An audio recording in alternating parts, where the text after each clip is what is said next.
Join our membership program and access over 100 videos created to deepen your understanding of life, society, and the nature of man. Sign up for $5.99 a month or $49.99 a year at academyofideas.com/members.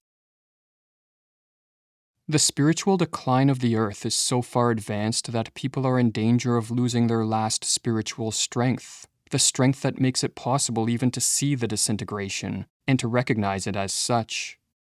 Carl Jung held a pessimistic view of the future of Western civilization. He believed it was in a state of decline, destined for collapse, and he did not preclude the possibility of an apocalyptic event ending the lives of billions of people. In this video, we explore the source of Jung's pessimism and examine a disturbing vision Jung had just prior to his death that paints a bleak picture for the future of the West. As the end of the second millennium draws near, wrote Jung, we are again living in an age filled with apocalyptic images of universal destruction.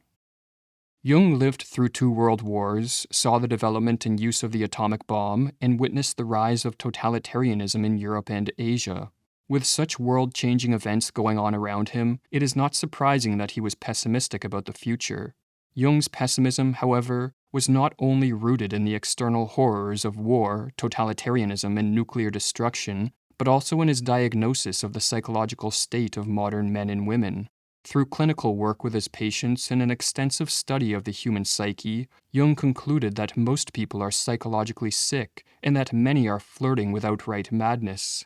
To make matters worse, in the modern day there are a vanishingly small number of people who possess the wisdom, strength, and courage needed to keep us safe in an age where we possess technologies capable of global destruction and mass enslavement. Or as Jung wrote, is everything right with the human mind? The benevolent God of science that had done such marvelous things for the benefit of man had uncovered his dark face. He produced the most diabolical war machinery, including the abomination of poison gases, and human reason got more and more obscured by strange and absurd ideas. Jung's pessimism did not subside following the close of World War II. The war of man against man may have ended, but the inner war between man and his demons remained, and Jung saw most people losing this battle.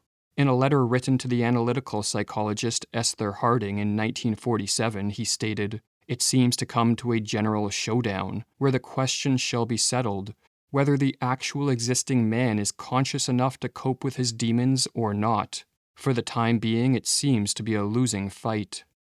One of Jung's deepest fears was that psychologically unstable individuals would rise to power in nuclear-armed nations, triggering a third world war and the collapse of civilization, or as he warned, the unleashing of atomic energy has given the human race the power to annihilate itself completely.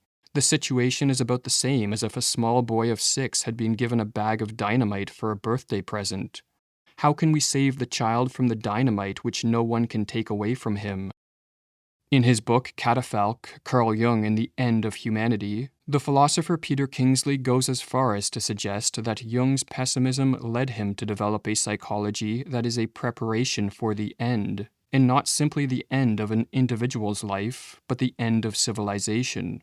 For during a civilizational collapse, the social value system becomes corrupt, and the myths that once gave meaning to life become impoverished and stale. Conformity, therefore, leads to sickness.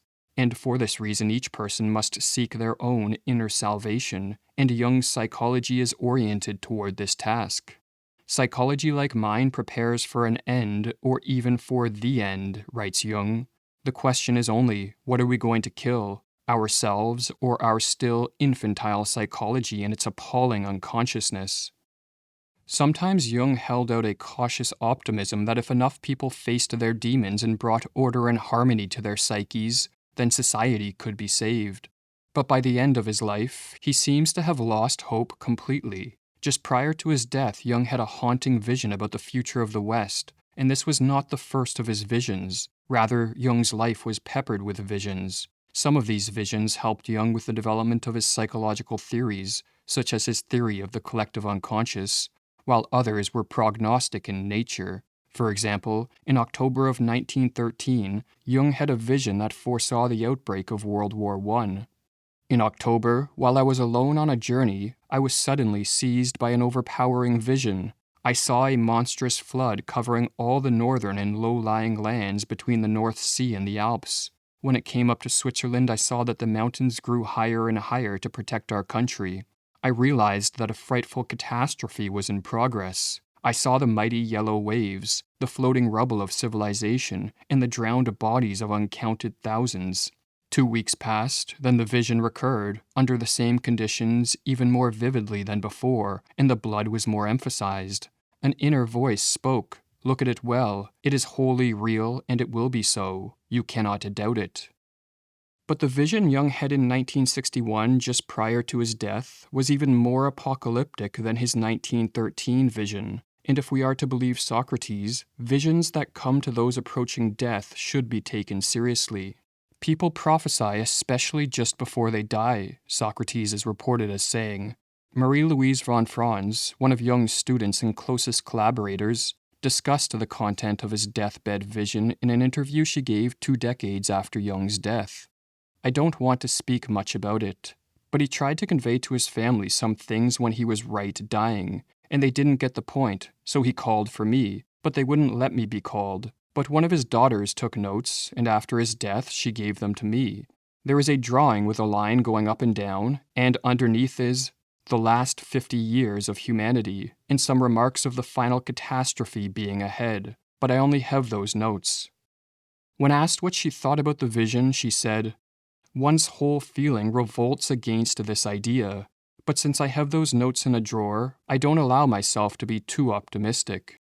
Some will claim that Jung's prognostication has proven false, as no apocalyptic event has occurred, but we should not be too quick to dismiss Jung's vision, as often when a civilization collapses, those living through the decaying times fail to realize what is occurring around them. Furthermore, the psychological state of the average person may be more disturbed today than it was in Jung's day. The events surrounding COVID prove the susceptibility of most people to a mass psychosis, and the actions of our politicians reveal that they are not of sound mind.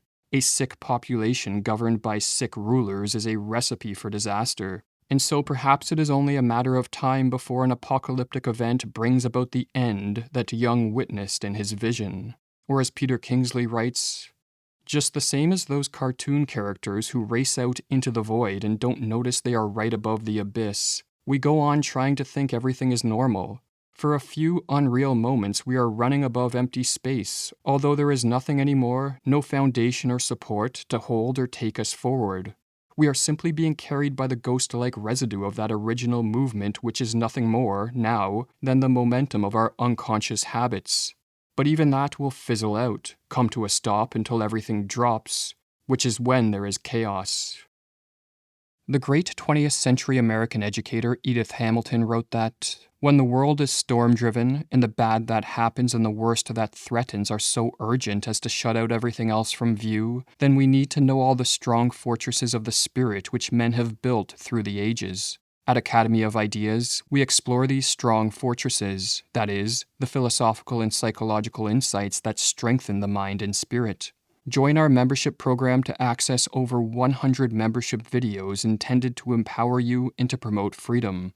New membership videos are added every month, and you can cancel at any time. Sign up for $5.99 a month or $49.99 a year at academyofideas.com/members. Academy of Ideas is the work of 2 brothers from Canada. Thank you for your support.